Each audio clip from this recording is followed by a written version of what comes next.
We often imagine a lawyer as a perfectly detached logic machine, someone who strips emotion from a problem to calculate a ruthless winning strategy. Law school formalizes this detachment through the IRAC method, a toolkit designed to process messy human conflicts into 4 rigid boxes: issue, rule, analysis, and conclusion. This framework creates a professional chameleon capable of adapting to any legal environment, regardless of personal feelings. Yet, clients rarely evaluate their representation based on logical frameworks.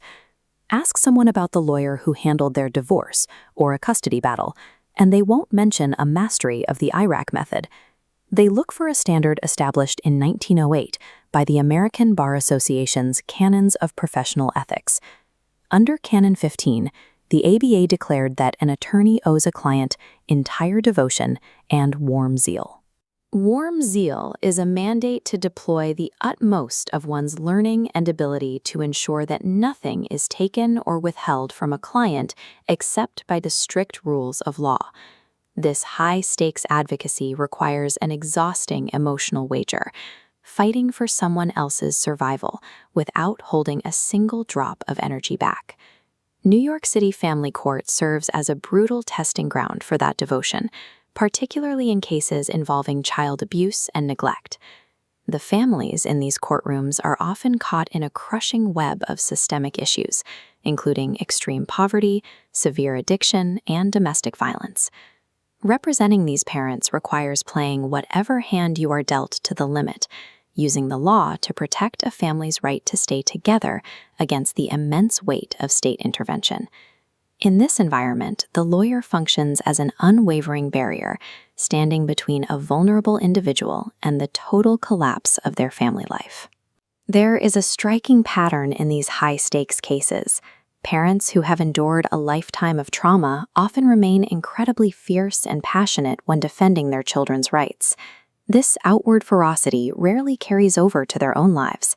These same parents frequently accept terrible treatment and maintain dangerously low standards for how they are treated by the world. This is the advocate's paradox, the reality that it is often significantly easier to fight for the worth of others than to confront the truth of your own self-worth. Lawyers fall into this same trap. By sprinting relentlessly from one client's goal to the next, it becomes easy to ignore the mental toll of the work until it becomes a crisis. For many, that crisis arrives without warning. It looks like a morning commute in a claustrophobic sea of people on a New York subway, ending in the first full-blown panic attack of your life. Mastering the art of external advocacy can effectively blind a person to the reality of their own internal destruction. Hitting a breaking point forces a total reevaluation of how a person engages with their profession. Practices like therapy, adequate sleep, and strict boundary setting are the essential hardware of a sustainable career. They are critical acts of self-advocacy. To survive as a zealous advocate for others, you must first agree to become your own most important client.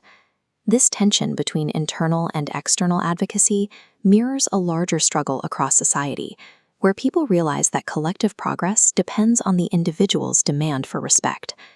We see this in movements like Black Lives Matter, where communities move beyond merely surviving systemic pressure to collectively declaring, "I deserve to be treated with respect.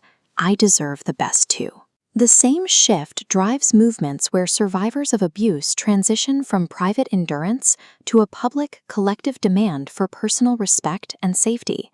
Advocacy is a vital tool. You should continue to use it to fiercely defend the people and the causes you love. But the advocate's paradox only resolves when you apply that same logic to your own life.